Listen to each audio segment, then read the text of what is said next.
Hello, भजन सुनिए।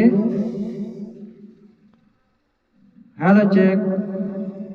एक भजन है, उपरा ले सब केहू हित बा। उपरा ले सब केहू हित बा, भीतरा ले छुरी लेके फीट बा। उपराल सबे केहू हित बा, भीतराल छुरी लेके पीट बा।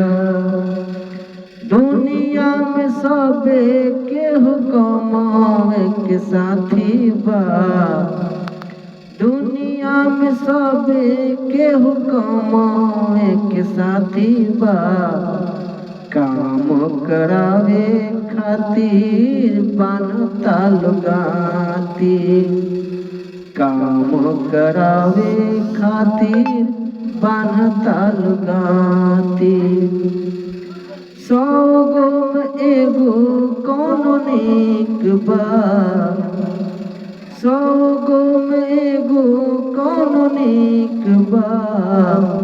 भीतराल छुरी लेके पीट बा।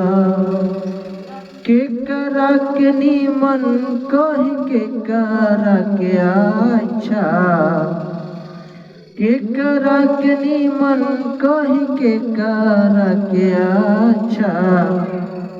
झूठा बोले वाला लोग बा, बनता लो साचा।